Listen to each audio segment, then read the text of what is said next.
Butter મિલ્કનું પાણી, છાશનું પાણીપુરીનું પાણી,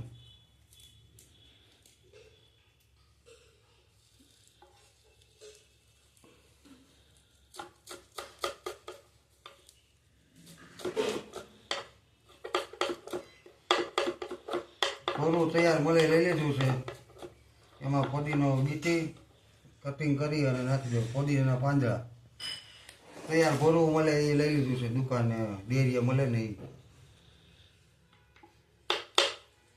butter મિલ્કનું પાણી, ફોદીનો નાખ્યો. હવે ધાણા ભાજી, થોડીક ધાણા ભાજી,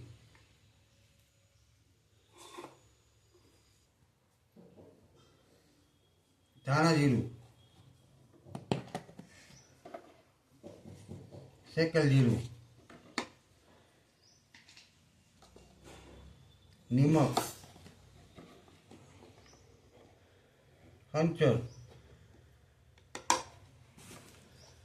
જલજીરું. બટર મિલ્કનું પાણી તૈયાર.